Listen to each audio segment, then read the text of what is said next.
Welcome to part 4 in our build series on Tandy's Bison Overnite Bag. Let's recap. We've assembled the base, and I've done all the tooling I'm going to do, plus put in my maker's mark.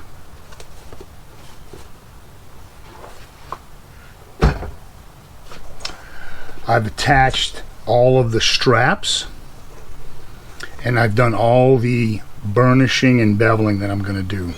Here's the front strap with the buttonhole stud adaptation. Here's the front panel with the tab for the with the button stud on it. Now my keeper, I only made 3/8 in diameter, not a 1/2 inch. Okay, thought that was better. Front tabs for the gusset straps, and the gusset straps are attached to the back panel. Essentially, this takes us into step 11. And here you'll see I've got one of the pictures circled in red. The side panels and the front panels have different numbers of holes. The side panels have one more hole than the front and the back panel. They don't say that in the instructions, so just pay attention. Here I'll show you. Here's 46 holes. Excuse me, let me get the other one. Get these out the way. And hopefully you can see that. There's 46 holes on the side panel and 45 holes on the front and back. It's designed so you have one extra hole on the top. I'm probably going to double loop that for additional strength. So I'm going to go away, sew the top together. Remember, it's an inside out sew, so you're going to sew it looking at the insides and then flip it.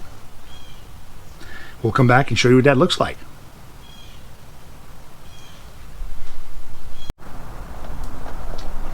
I've finished sewing the upper part of the overnight bag. Finished all my seams, used Gorilla Glue. So all we're going to do now is flip this inside out.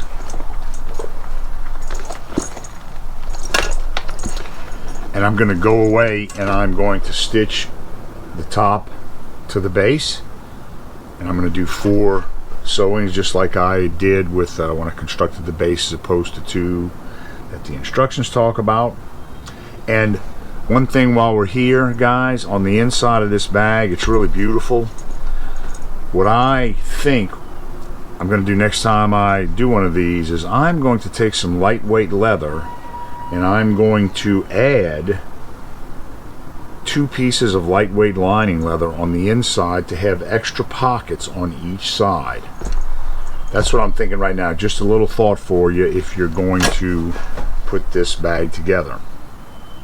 So when I come back, we'll have this sucker ready to put the top on. I've sewn one of the short edges together so I can illustrate to you how I do this in 4 stitches. Now, in the instructions, this is 13. And it talks about it and gives you a few pictures, but it doesn't give you a lot of detail.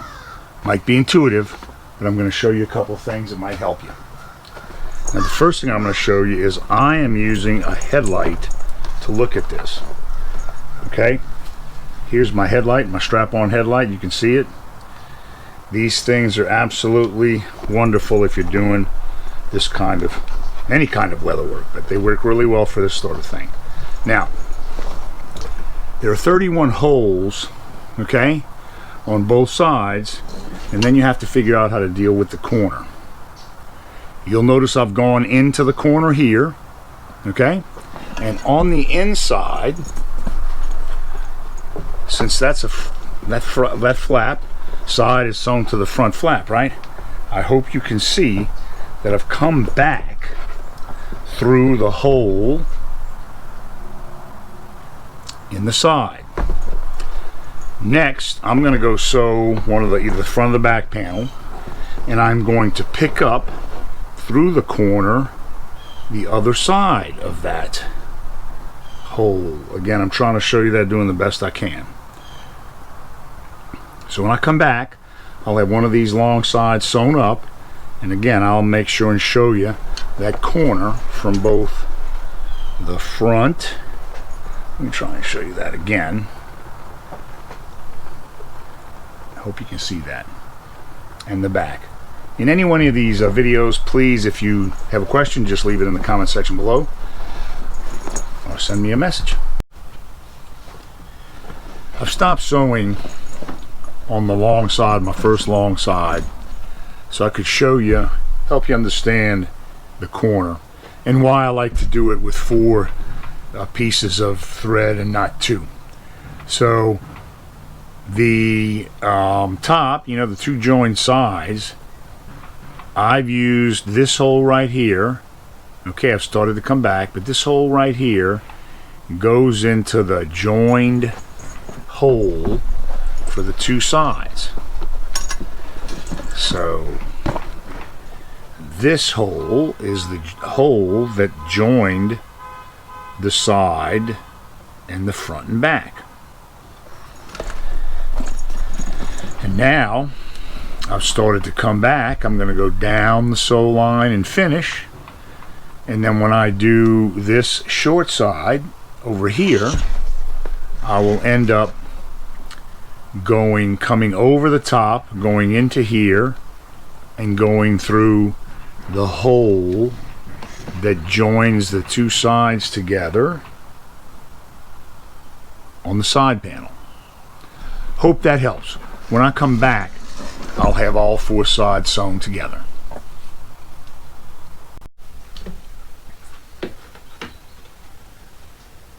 I'm pausing sewing up the top onto the base just to show you the corners one more time. So this should be obvious that I'm on the short side. You see my needle coming through there.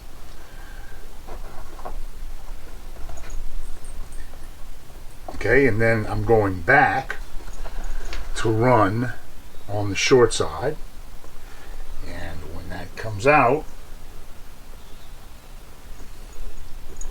it comes out on that first hole past the joining hole. So I went in that hole, came back out,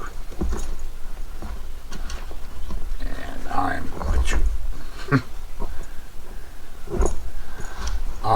going to run this stitch down the short side and do the same thing on the other end before I finish it up.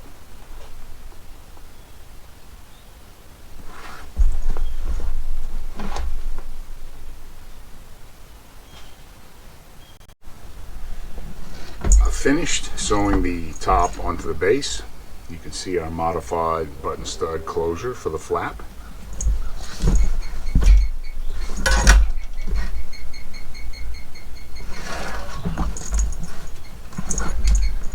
Go away, sew the flap on, and we'll be finished with Tandy's Bison Overnite Bag.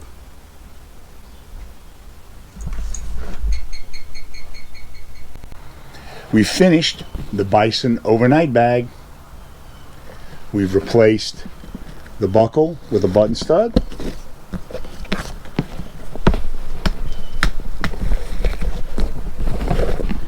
And she is done and ready to travel. I'll say it again, guys, this is a great kit, wonderful quality. It's just the instructions that are a little lacking. I have another video where I show you how to pack this thing up. Yeah, I could travel for a week with this bag. It's a gorgeous piece. You'll get lots of compliments on it. If you found this series interesting, please hit the like button down below and subscribe to my YouTube channel. And stay tuned for further interesting topics related to doing leatherwork.